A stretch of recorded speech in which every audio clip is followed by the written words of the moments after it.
Fatal Whispers at Morningside Rectory, a Miss Marple mystery where prayers fell silent.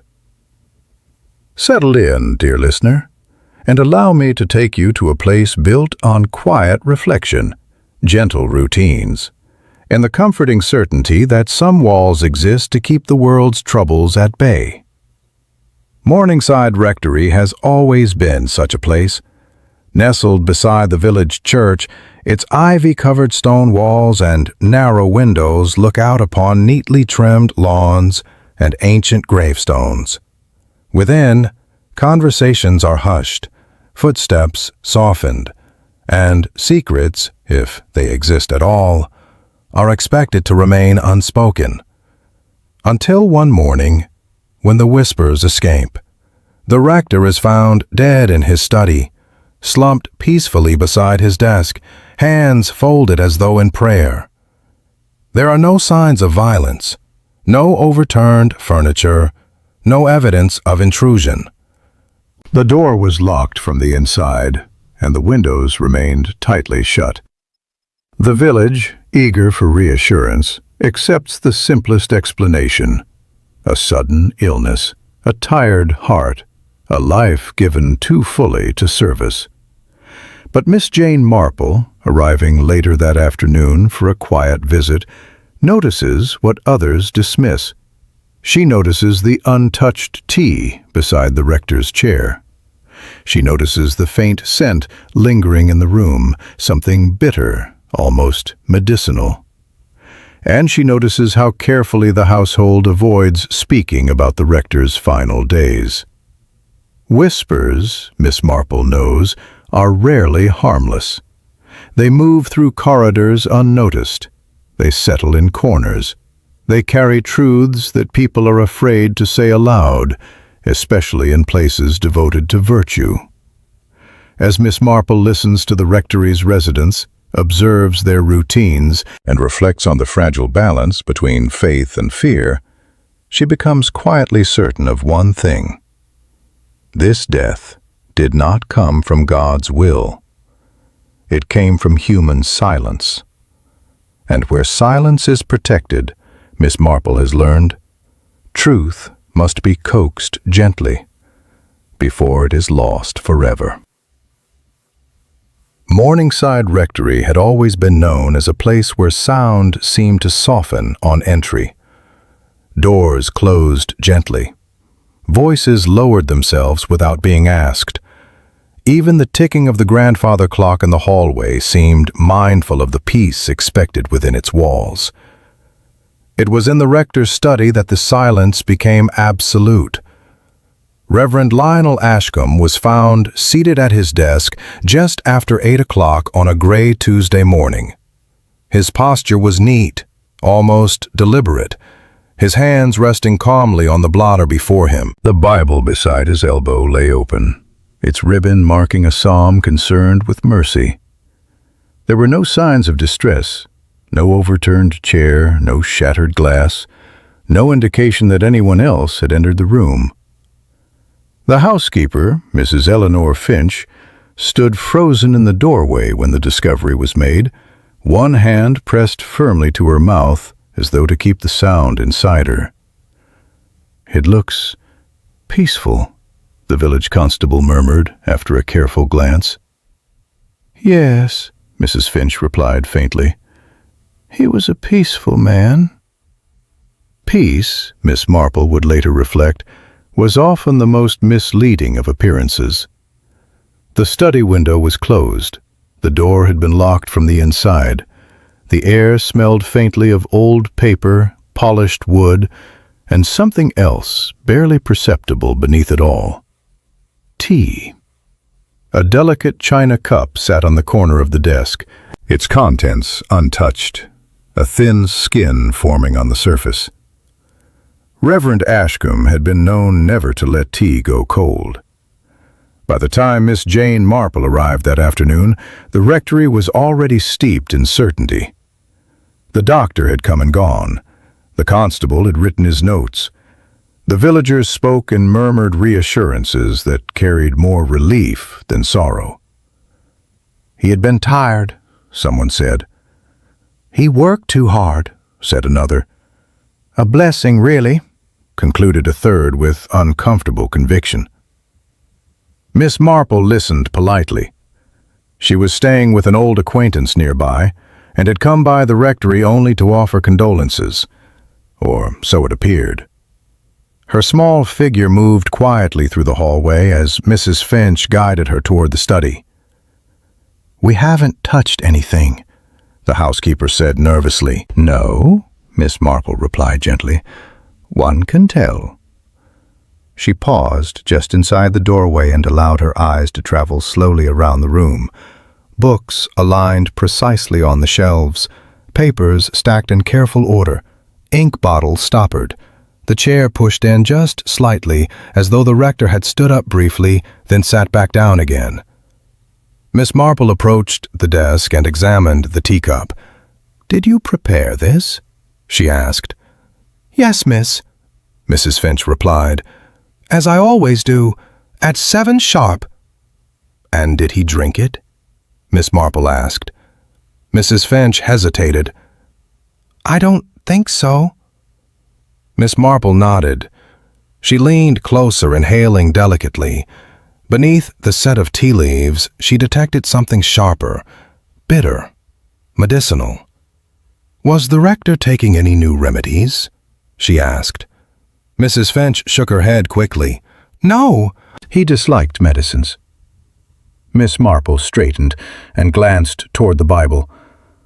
"It's open to Psalm 34, she observed. "Did he read it often?" "Yes," Mrs. Finch said. "Lately." "Why?" Miss Marple asked. Mrs. Finch looked away. "He had been troubled." Miss Marple stored that away. As she turned toward the window, Miss Marple noticed the curtains. They were drawn just slightly inward, as though someone had opened the window earlier and closed it again carefully afterward. Yet the latch was fastened tight.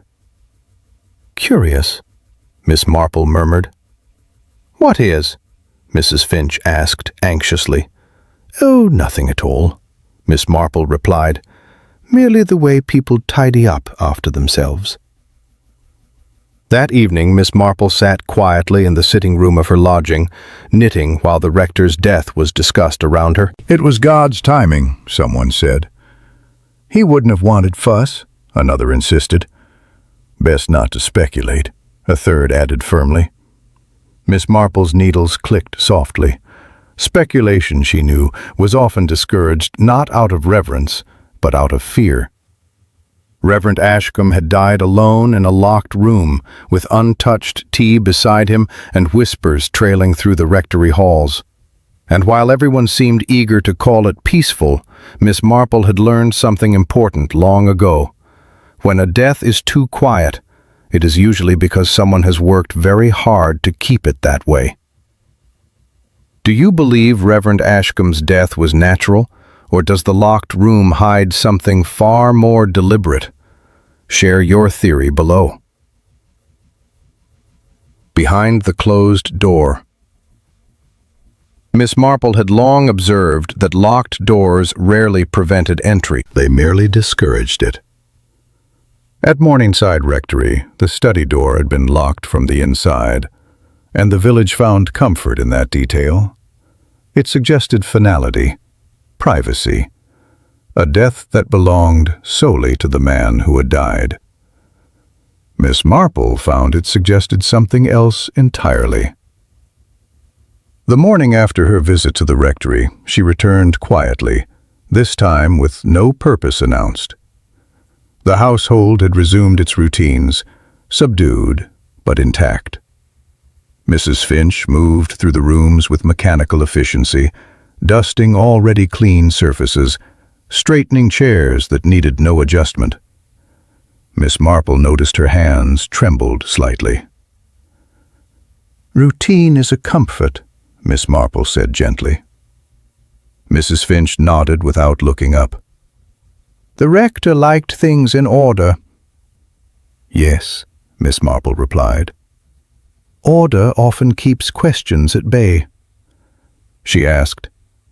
Casually, who else had access to the study? The curate, Mr. Bernard Hale, Mrs. Finch said, and occasionally Miss Lydia Gray from the parish office. And the key? Miss Marple asked. Mrs. Finch hesitated. The rector kept it on his ring. Miss Marple nodded. Yet the door was locked. Mrs. Finch's lips pressed together. Later that morning, Miss Marple encountered Bernard Hale in the churchyard. He was a thin man with an anxious manner, his clerical collar sitting slightly askew. A terrible loss, he said quickly, as though reciting a prepared line. Yes, Miss Marple agreed, and a confusing one. Hale's eyes flicked toward the rectory windows. The doctor said it was his heart. Did he? Miss Marple asked mildly. Hale flushed. That is what we were told. And did Reverend Ashcombe complain of his heart? Miss Marple continued. No, Hale replied, but he had been under strain. What sort of strain? Miss Marple asked. Hale hesitated. Correspondence. Ah, Miss Marple said. Letters can be quite demanding. Hale smiled weakly and excused himself. Miss Marple walked slowly around the rectory grounds. Near the rear entrance, she noticed a small rubbish bin that had been recently emptied. A faint stain marked its bottom, and a torn scrap of paper clung to the side. She bent and examined it. The paper was thin, cream-colored, with a trace of ink. The handwriting, what little remained, was careful and restrained, clerical. Inside the house, Miss Marple asked Mrs. Finch about the rector's final evening. He took his tea as usual, the woman said. Then he retired to his study. Alone? Miss Marple asked. Yes. And did anyone knock? Miss Marple continued. Mrs. Finch hesitated. I heard voices, briefly. Miss Marple raised her eyebrows. Voices are rarely brief unless someone wishes them to be. That afternoon, Miss Marple paid a visit to the parish office. Lydia Gray sat at her desk, sorting hymn sheets with meticulous care. Reverend Ashcombe was troubled, Lydia said quietly when Miss Marple mentioned him. He confided in me. About what? Miss Marple asked. He'd received letters, Lydia replied, threatening ones. Miss Marple felt a faint chill. Did he show them to you? No, Lydia said. He said it was best not to involve others. Miss Marple nodded. Best for whom? As she left the office, Miss Marple reflected on what she had learned. A locked room, untouched tea, letters that troubled the rector, a rubbish bin cleaned too thoroughly, and a household eager to preserve order. That evening, Miss Marple returned to her knitting chair and listened as villagers spoke in hushed tones. It's wrong to pry, someone said. He was a good man, said another. God's will, concluded a third. Miss Marple's needles moved steadily. God's will, she thought, was often invoked when people feared discovering their own. And somewhere within Morningside Rectory, a door had been locked, not to keep someone out, but to keep the truth safely inside. Do you believe the locked study proves no one else was involved? Or does it suggest careful planning? Share your theory below. Letters without signatures. Miss Marple had always believed that letters were among the most revealing of human artifacts. They carried not only words, but intention, choice, restraint, and in certain cases, fear. The morning was gray when Miss Marple returned to Morningside Rectory, the church bell tolling softly in the distance. She asked politely and without explanation to see the rector's correspondence. Mrs. Finch hesitated. I don't think— Oh, I quite understand, Miss Marple replied kindly. But you see, when people die quietly, it is often the paper they leave behind that speaks loudest. Reluctantly, Mrs. Finch produced a small wooden box from the study drawer. Inside lay several neatly folded envelopes, their contents removed. Miss Marple examined the envelopes carefully. No return address, no signature. The paper was of good quality, expensive but not ostentatious. "Who opened these?" Miss Marple asked. "The rector himself," Mrs. Finch said. "He insisted." "And did he keep the letters?" Miss Marple asked. Mrs. Finch shook her head. "He destroyed them." Miss Marple nodded thoughtfully. Destruction, she knew, was a form of control. Later that morning, Miss Marple sought out Bernard Hale again. This time he was seated in the vestry, his hands clasped tightly together. "You knew about the letters," Miss Marple said gently. "Yes," Hale admitted. He was shaken. "Did he fear someone?" Miss Marple asked. Hale hesitated. "He feared scandal." Miss Marple's eyes sharpened slightly. "Ah, that narrows things."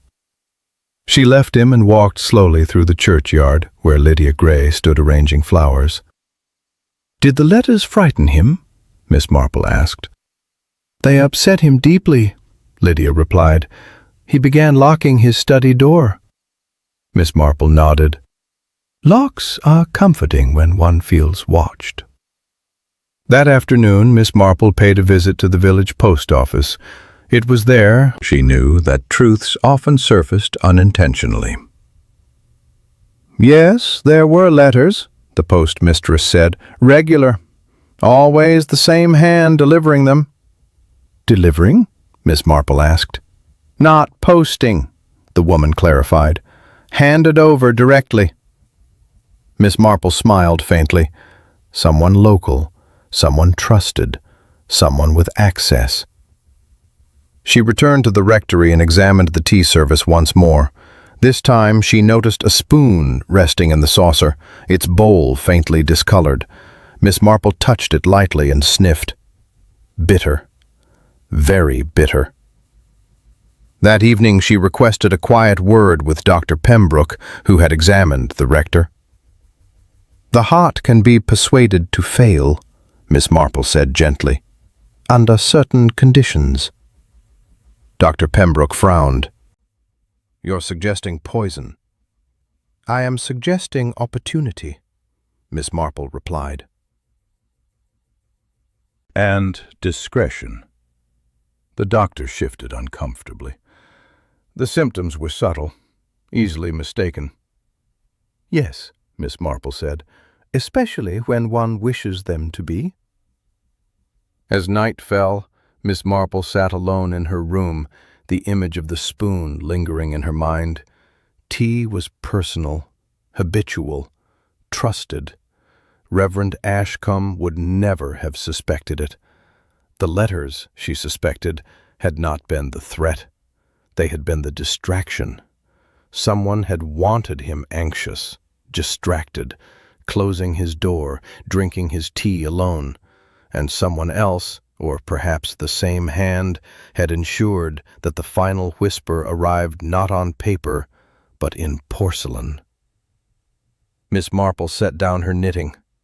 Poison, she knew, rarely acted without preparation, and someone at Morningside Rectory had been preparing very carefully indeed. Do you believe the threatening letters were meant to frighten the rector, or to make him vulnerable to something far worse? Share your theory below. The spoon that stirred too much. Miss Marple had always found that habits revealed more than confessions ever could. At Morningside Rectory, tea was not merely a refreshment, it was ritual. The cups were warmed, the pot was brewed for precisely the right length of time. The rector's spoon was placed to the right of the saucer, its handle aligned neatly with the edge of the desk blotter. That spoon, Miss Marple reflected, had been touched by many hands. She began her day by observing Mrs. Finch prepare tea in the rectory kitchen. The housekeeper moved with practiced efficiency, measuring leaves, pouring water, placing cups. Nothing appeared out of order. "You've done this for years," Miss Marple said pleasantly. "Since Reverend Ashcombe arrived," Mrs. Finch replied. "He liked things a certain way." "And you obliged," Miss Marple said. Mrs. Finch nodded. "It was my duty." Miss Marple watched as the tea tray was assembled. The spoon was polished to a shine, then placed carefully beside the cup. "Do you ever sweeten the rector's tea?" Miss Marple asked. "No," Mrs. Finch replied firmly. "He preferred it plain." Miss Marple smiled faintly. "Of course." Later that morning, Miss Marple requested permission to examine the rector's personal effects. The constable, now less certain of natural causes, allowed it. In the desk drawer, Miss Marple found a small tin, peppermints, half empty. She opened it and inhaled. Sharp, clean, bitter beneath the sweetness. Peppermints, she knew, were often used to mask unpleasant tastes. She returned the tin carefully. In the vestry, Bernard Hale sat alone, his composure unraveling slightly as Miss Marple approached. "You assisted the rector often," she said gently. "Yes," Hale replied, "in correspondence, in scheduling." "And tea?" Miss Marple asked. Hale looked surprised. "Occasionally, if Mrs. Finch was busy." Miss Marple nodded. "That is very kind." As she spoke, she noticed Hale's hands. The nails were bitten short, the skin around them raw, anxious hands. "Did Reverend Ashcombe seem afraid in his final days?" Miss Marple asked. Hale hesitated. He was unsettled. "By the letters?" Miss Marple asked. "By what they implied," Hale said quietly. Miss Marple did not press him. That afternoon she returned once more to the study. The spoon lay exactly where it had been before, untouched since the rector's death. Miss Marple lifted it carefully and examined it under the light.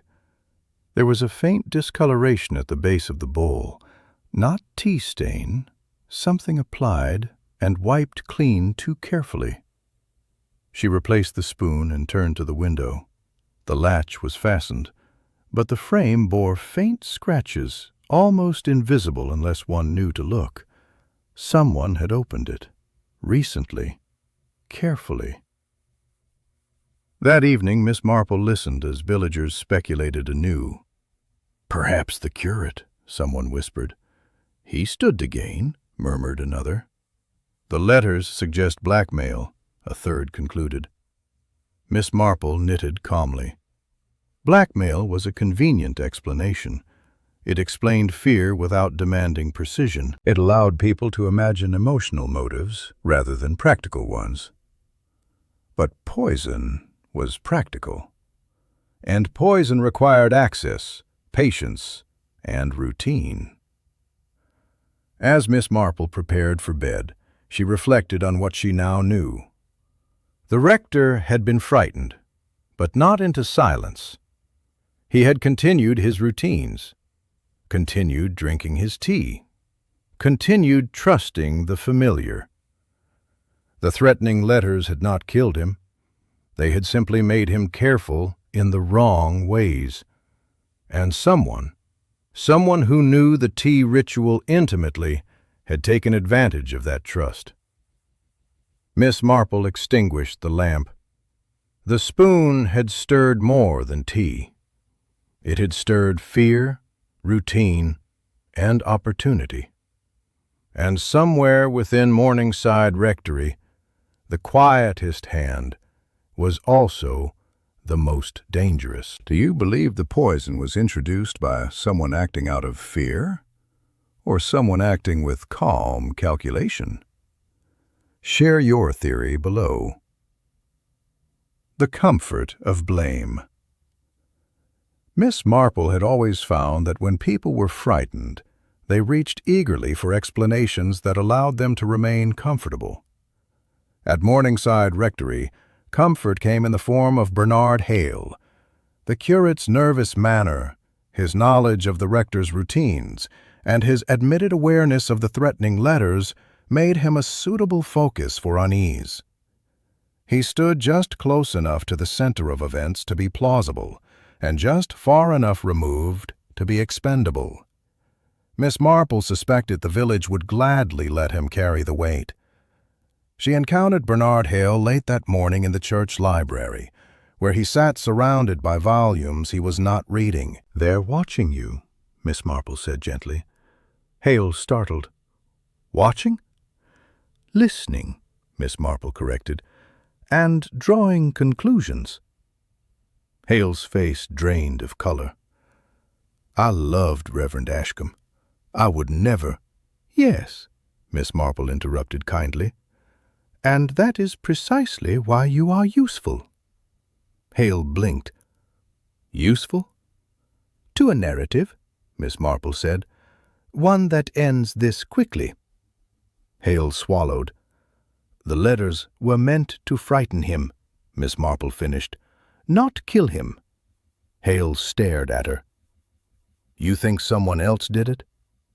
"I think," Miss Marple replied, "that poison rarely belongs to the anxious." That afternoon, Miss Marple requested that tea be served once more in the study, purely, she said, as a way of honoring the rector's habits. Mrs. Finch complied without protest. Miss Marple watched closely as the tray was prepared. The tea, the cup, the spoon, and the hands. Mrs. Finch's movements were careful but practiced, unquestioned. When Bernard Hale entered, he stopped abruptly. "This is odd," he said. "Rituals are comforting," Miss Marple replied, "even when they are no longer safe." She lifted the spoon and examined it openly. "Has this been cleaned since Reverend Ashcombe's death?" she asked. Mrs. Finch stiffened. "Of course." Miss Marple smiled. "Very thoroughly." That evening, Miss Marple paid a visit to Lydia Gray at the parish office. "He trusted Mrs. Finch completely," Lydia said. "She'd been with the rectory long before either of us." "Trust," Miss Marple replied, "is the most effective concealment." Lydia frowned. "You're suggesting—" "I am suggesting nothing," Miss Marple said gently. "I am observing." As the night deepened, Miss Marple reviewed her thoughts. The threatening letters were a distraction. Bernard Hale was a convenient suspect. The poison required familiarity, not fear. And the tea ritual required access without question. Mrs. Finch had been present every morning. She knew the habits. She knew the timing. She knew the rector disliked medicines and trusted his tea implicitly. Miss Marple rose quietly and returned to the rectory kitchen. There, in a cupboard rarely used, she found a small vial. Clear, unlabeled, empty. She replaced it carefully. Mrs. Finch stood in the doorway. "I wondered how long it would take," the woman said softly. Miss Marple turned. "It was mercy," Mrs. Finch continued. "He was going to ruin himself. Letters, confession. He wanted to involve outsiders." "Yes," Miss Marple said gently, "and you decided silence was kinder." Mrs. Finch's eyes filled with tears. "I loved him." "Yes," Miss Marple replied, "but love does not excuse control." Mrs. Finch sank into a chair, her composure gone. Miss Marple rang for the constable. Some silences, she knew, were maintained not by cruelty, but by devotion misdirected, and they were just as deadly. Do you think Mrs. Finch acted out of love, or was her need to control the truth more dangerous than fear itself? Share your thoughts below. Mercy in the Teacup. Miss Marple had always believed that confession was not the same thing as truth.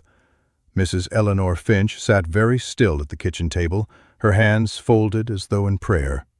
The vial lay between them, empty now, harmless in appearance, yet heavy with consequence. "I never meant it to be violent," Mrs. Finch said quietly. "I chose something gentle, something that would let him go peacefully." "Yes," Miss Marple replied. "Poisoners often do." Mrs. Finch flinched. "I loved him," she insisted. "He was unraveling. Those letters, he planned to confess everything, to bring scandal upon the church, upon himself." "And upon you?" Miss Marple asked gently. Mrs. Finch's silence answered. The constable arrived soon after, notebook in hand, expression grave. He listened as Mrs. Finch repeated her story, how she had acquired the compound years earlier while caring for an ailing relative, how she had kept it without quite knowing why, how she had added a measured amount to the rector's tea when she believed his distress had become unbearable.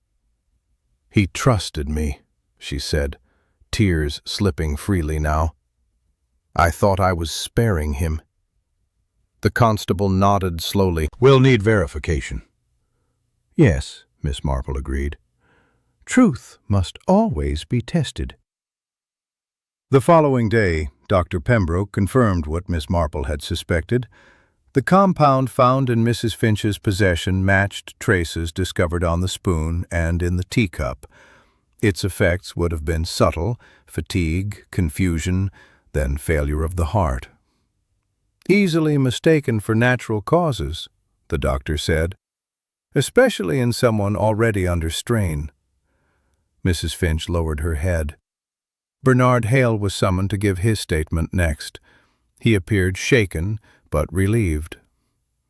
"I never sent those letters," he said quickly. "I feared they were meant to destroy him."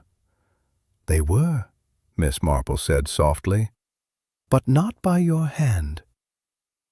Lydia Gray, too, was questioned. She confirmed the rector had been planning to reveal something, mismanagement of church funds years earlier, nothing criminal but deeply humiliating to him. "He believed honesty was required," she said.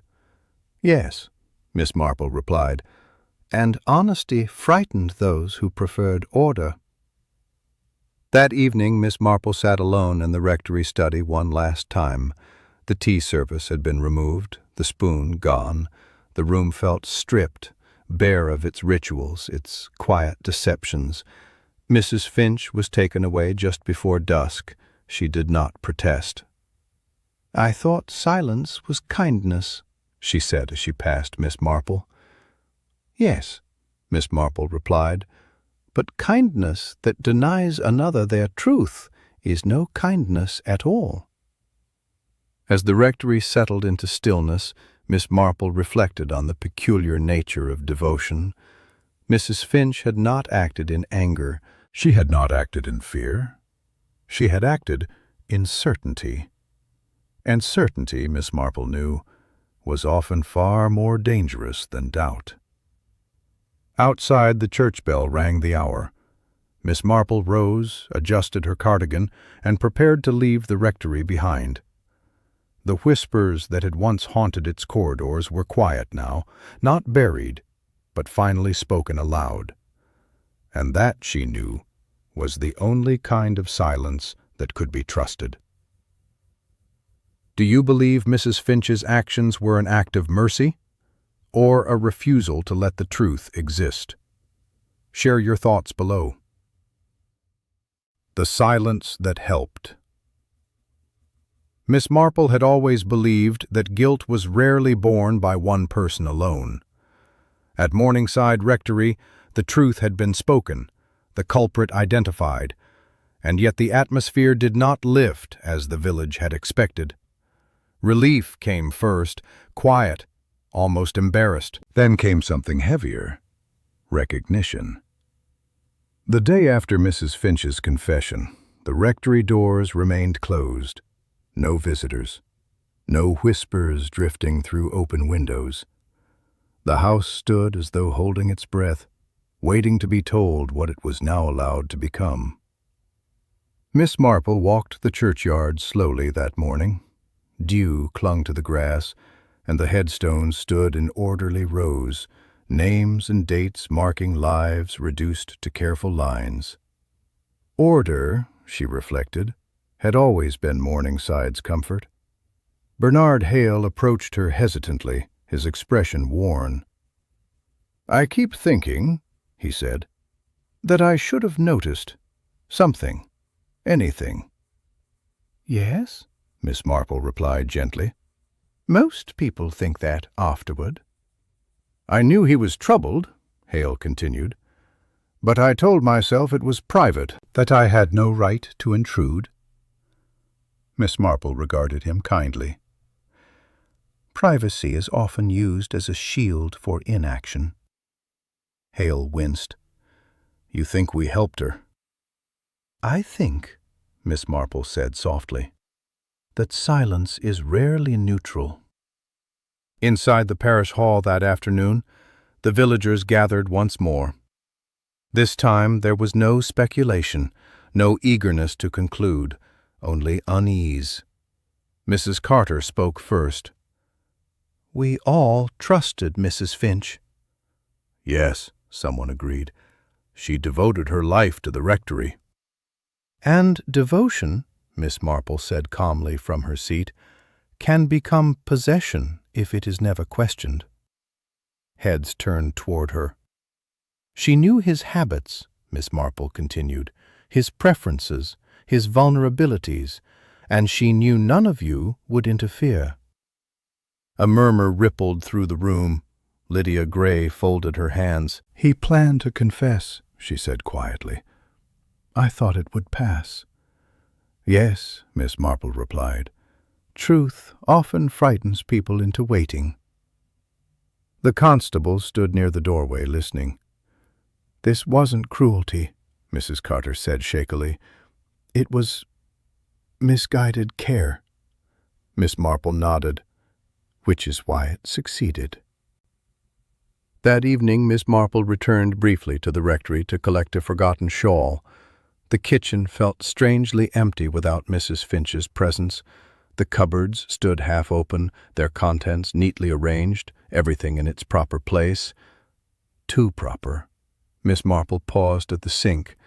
The teapot sat drying on a cloth, unused now, its spout catching the light. Such an ordinary object, she thought. So much trust placed in it. As she turned to leave, Bernard Hale lingered by the door. "Will people remember him kindly?" he asked. "Yes," Miss Marple replied, "but they will remember this as well." Hale swallowed. "And her?" Miss Marple considered. "They will call it mercy, and that will trouble them." Because mercy, when misapplied, left questions that could not be prayed away. As night fell, Miss Marple sat by her window, knitting as she so often did when thinking deeply. Mrs. Finch's words echoed in her mind. "I thought silence was kinder." Miss Marple had heard that sentiment many times before, spoken by those who believed they knew what was best for others. They rarely meant harm, they simply meant control. And control, Miss Marple knew, was at the heart of many quiet crimes.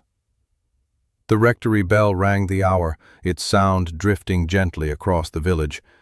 This time it did not soothe.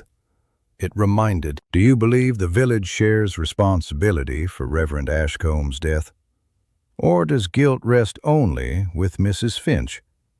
Share your thoughts below." What remains after prayer? Miss Marple had always believed that communities revealed their true nature not during crisis, but in the quiet days that followed. At Morningside, the crisis had passed. The whispers had been named. The truth had been spoken aloud. And yet, the village felt strangely unmoored, as though the familiar order had been gently but irrevocably shifted. The rectory remained closed, its curtains drawn, its rooms silent. Without Mrs. Finch's presence, the house felt oddly incomplete, like a sentence left unfinished.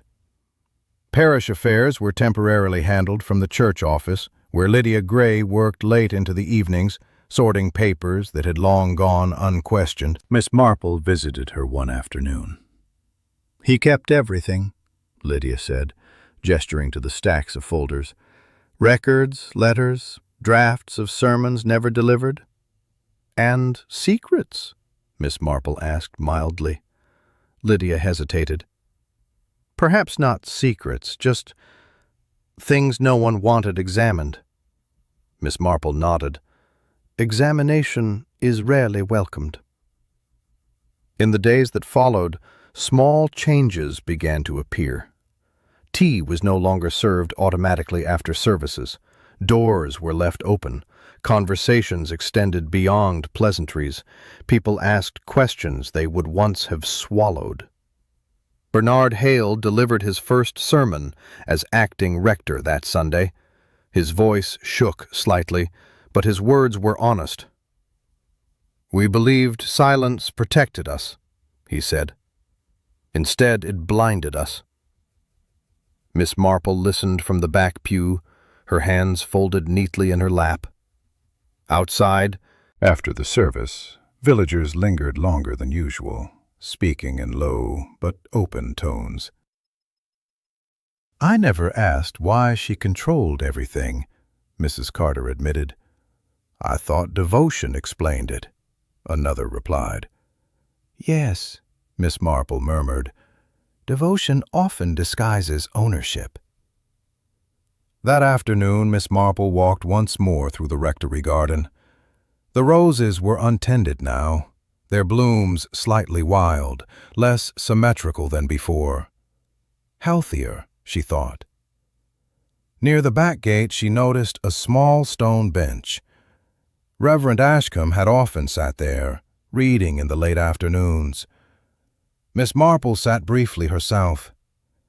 He had been a good man, she believed. Flawed, certainly, afraid of shame, afraid of disappointing those who depended on him. And those fears had been quietly exploited, not out of malice, but out of misplaced love. Miss Marple reflected on Mrs. Finch. Her crime had not been born of hatred. It had been born of certainty, that she knew what was best, that she alone could decide when truth became too dangerous. Such certainty, Miss Marple knew, had undone many careful lives. As evening fell, Miss Marple returned to her lodgings and began packing. Her visit to Morningside was drawing to a close. There was nothing more for her to uncover. The village now had work of its own to do. Before retiring, Miss Marple wrote a short note to Bernard Hale. "Truth requires witnesses," she wrote. "Do not let politeness send it away again." She sealed the envelope and set it aside. Outside, the church bell rang for evening prayers. Its sound was softer now, less commanding, more inviting. Miss Marple smiled faintly. Morningside Rectory would never again be quite as quiet as it once was. And that, she felt certain, was for the best. Do you think Morningside will truly change, or will comfort eventually restore the old silences? Share your thoughts below. The cost of quiet. Miss Marple had always known that truth, once revealed, demanded payment. At Morningside, the bill arrived slowly. Mrs. Finch's case proceeded without spectacle. There were no reporters, no crowds, no appetite for drama. The village followed developments with a mixture of pity and discomfort, as though watching something too personal to be discussed aloud. She meant well, people said. She devoted her life to him, others added. It was mercy, concluded a few, with uncertain conviction. Miss Marple listened and said nothing. The magistrate's clerk arrived one morning to collect statements. Bernard Hale gave his carefully worded account, his voice steady but subdued. Lydia Gray followed, describing the rector's growing anxiety and his intention to confess past misjudgments.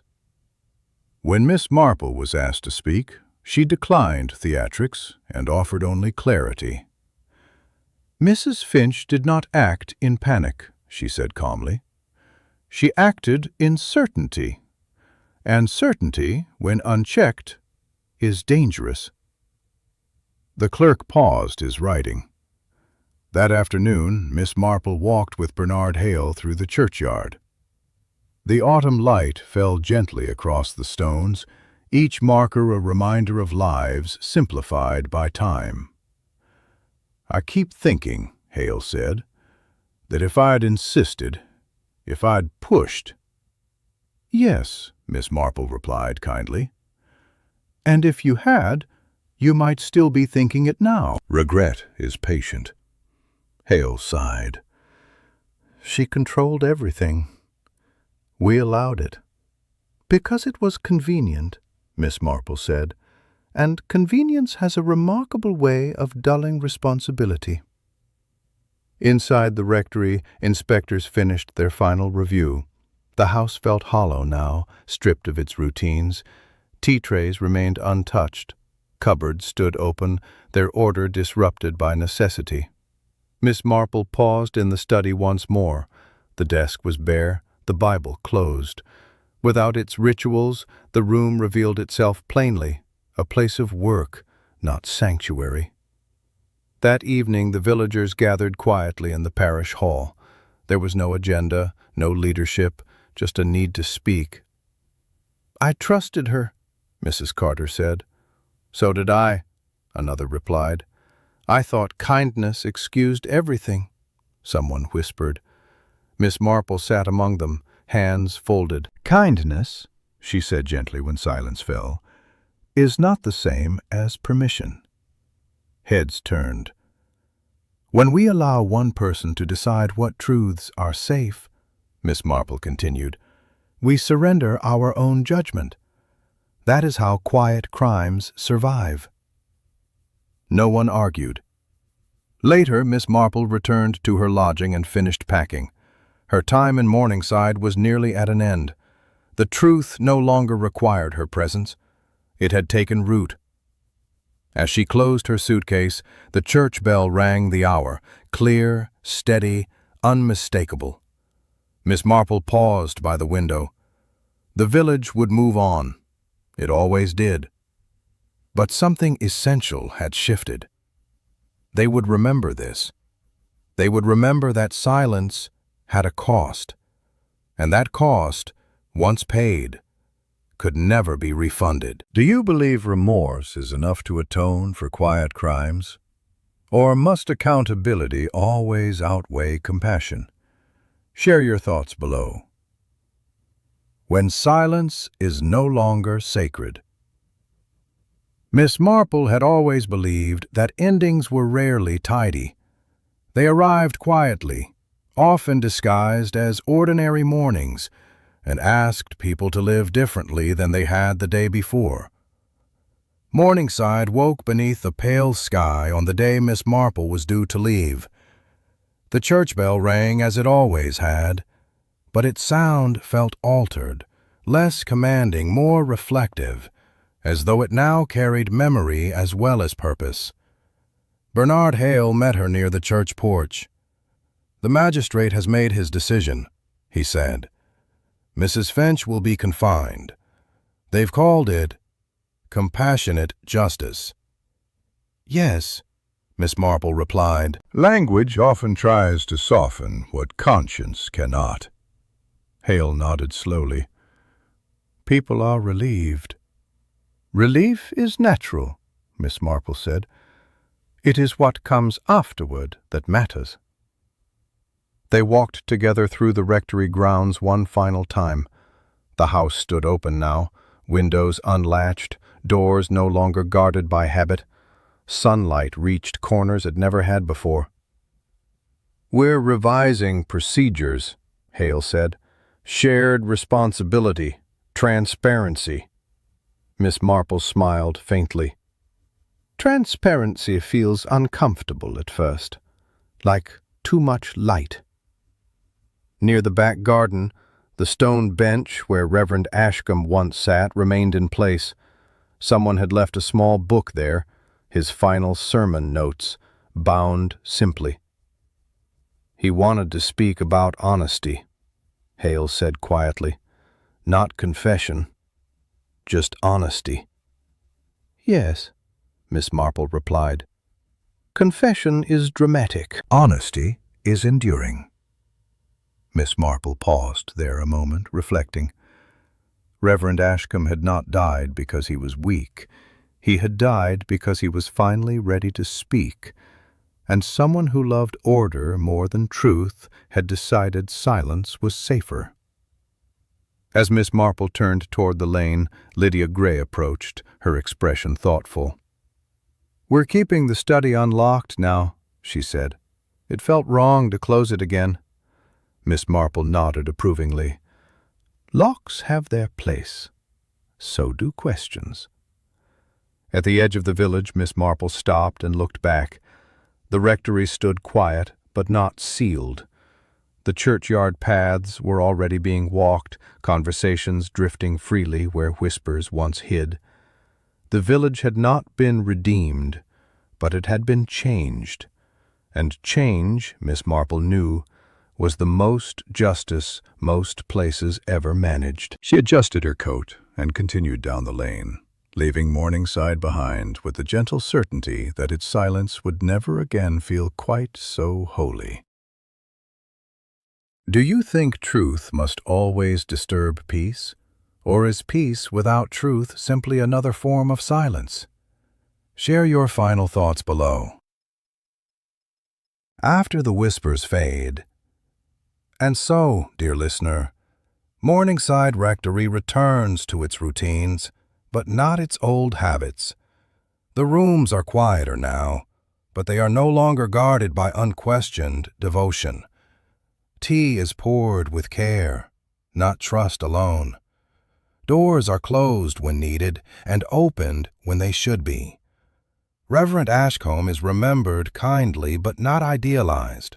Mrs. Finch is pitied but not excused. And the village, at last, understands that love without limits can be just as dangerous as cruelty. Miss Marple departs, as she always does, without ceremony, without credit, leaving behind only a gentle disturbance in places that once mistook silence for virtue. Because silence, when protected too fiercely, becomes a hiding place, and truth, no matter how softly spoken, deserves room to breathe. Thank you for listening to this mystery. If it stayed with you, consider why. Was it the method, the motive, or the unsettling thought that kindness itself can sometimes cross a line? If you enjoyed this story, share your reflections below. Your perspective may be the whisper someone else needs to hear. Until our next mystery together, take care, and remember, when something feels peaceful only because no one is speaking, it is always worth listening more closely.